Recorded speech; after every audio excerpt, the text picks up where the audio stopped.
السلام عليكم ورحمة الله وبركاته. أولى ثانوي، أهلا ومرحبا بكم. عاملين إيه يا أولاد؟ يا رب تكونوا بخير.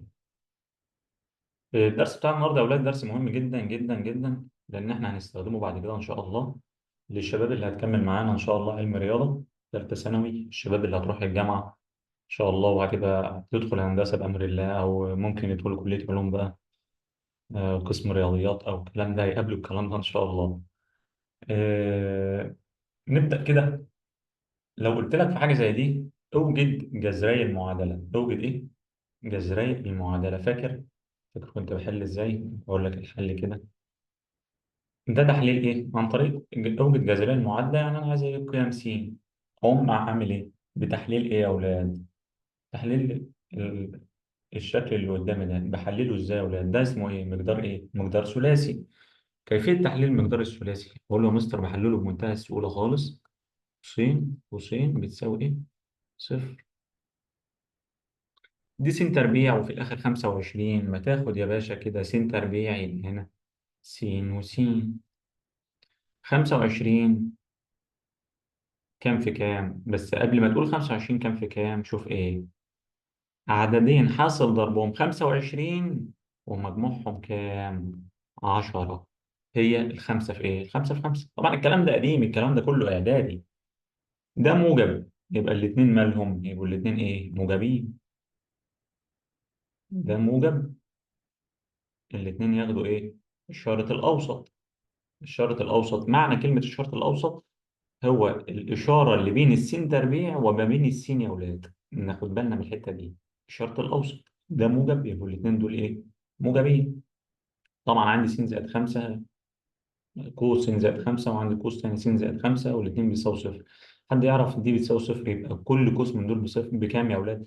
مش أنا عندي صفر بالصفر بتساوي كام يا أولاد؟ بتساوي صفر. يعني إما ده بيساوي صفر أو إما ده بيساوي صفر. أقول له أقول له إما هما الاتنين متشابهين عموما، يعني عشان تبقى أنت واخد بالك هما الاتنين متشابهين. إما س زائد 5 بتساوي صفر، أو س زائد 5 بتساوي صفر. عايز س لوحدها، طلع الخمسة الناحية التانية تبقى كام؟ -5. طلعها بعكس الإشارة، والسين برضو هنا بكام؟ -5.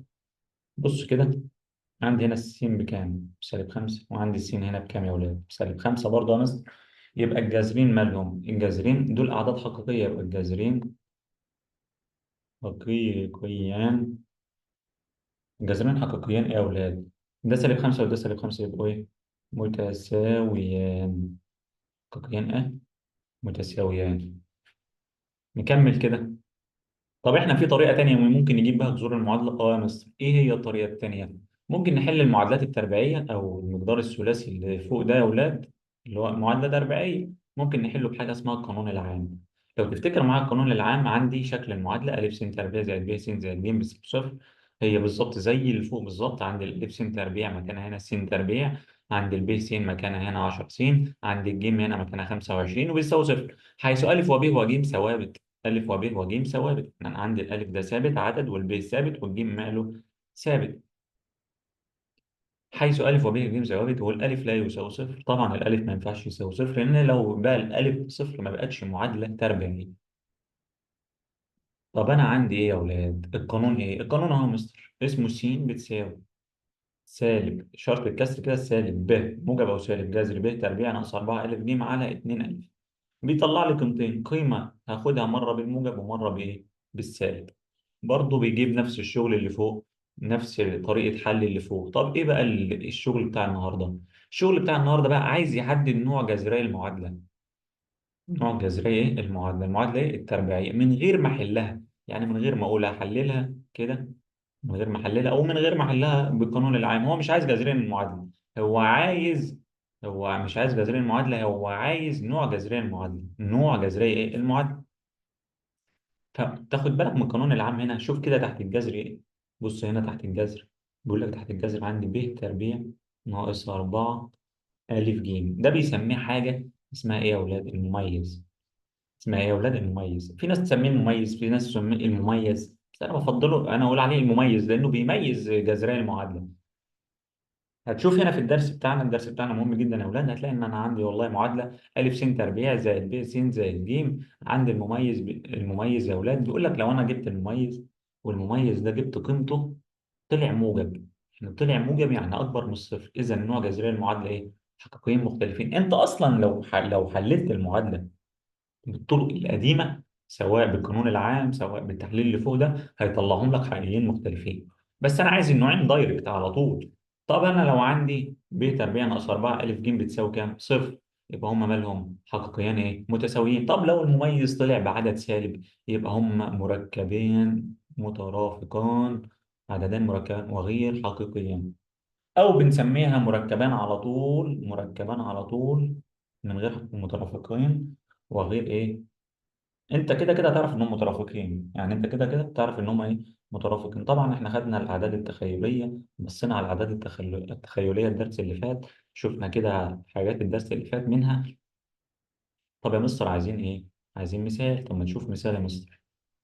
بيقول لك حاجه زي دي كده يا اولاد: عين نوع جذري النوع الجذري لكل من المعادلات الاتيه.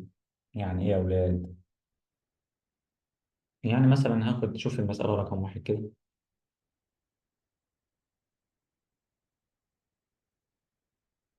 مثال رقم واحد يا ولاد: أعطيني س تربيع ناقص 3 س زائد 5 بتساوي كام؟ بتساوي صفر. هو المميز بيساوي إيه يا ولاد؟ المميز يا مستر بيساوي كام يا ولاد؟ ب تربيع ناقص 4 ألف ج. يعني أنا عايز أجيب الألف وعايز أجيب الب وعايز أجيب الج. هو الألف بكام يا مستر؟ الألف العدد اللي قدام السين تربيع. العدد اللي قدام إيه يا ولاد؟ السين إيه؟ تربيع. هو العدد اللي قدام السين تربيع. العدد اللي قدام السين تربيع هتلاقي السين تربيع بس. معنى انك تلاقي سين تربيع بس يعني اكن قدامها ايه؟ واحد. تمام يا اولاد. طب الب بكام؟ الب هو معامل السين. نركز، الب هو ايه؟ معامل ايه؟ السين. ركز ان معامل السين هنا سالب 3. نركز ان معامل السين، ركز ان معامل السين سالب ايه يا اولاد؟ سالب 3. سالب 3 مش 3. نركز، الفرق مختلف تماما. طب الجيم بكام بقى يا اولاد؟ الجيم هو ايه؟ الخمسة. الجيم هو ايه؟ الخمسة. هو الثابت يا ولاد. هو ايه؟ هو الثابت في المعادلة. ماشي، يبقى طبق كده: ب تربيع ناقص 4 ألف ج. ب تربيع ناقص 4 ايه؟ ألف ج. ب تربيع ناقص 4 ألف ج. هي الب بكام يا مستر؟ الب بكام؟ اه لا، نركز بقى. احنا قلنا ناخد الب بإشارتها، يعني سالب ايه؟ 3، سوري. ايوه كده. ما حدش اتكلم خالص يا اولاد. يعني ما حد، احنا شرحناها وقعدنا نقول فيها وما حدش ردني خالص يا اولاد. يبقى ب تربيع ناقص ايه؟ 4 الف ج. طب الب تربيع اللي هي السالب 3 تربيع ناقص 4 في 1 في كام؟ في 5. تطلع بكام يا مستر؟ سالب 3 تربيع ب9، لان التربيع بيشيل السالب. 4 في 1 في 5 ب 20. 9 ناقص 20 بكام؟ كام؟ سالب 11. وهو إيه يا أولاد؟ كمية سالبة. كمية سالبة يعني أقل من الصفر. أقل من الصفر. يبقى أنت لو بصيت بقى في الأقل من الصفر يا أولاد، بص كده في الأقل من الصفر. قلنا الأقل من الصفر لو مميز أقل من الصفر، إذا هما مركبان إيه؟ عددين مركبان وغير إيه؟ حقيقيان. يبقى هنا الجذرين مالهم؟ الجذران مركبان وغير إيه؟ حقيقيان. تمام يا أولاد، تمام. هو كلمة يعني إيه غير حقيقيان يا أولاد؟ يعني هتلاقي فيه ت.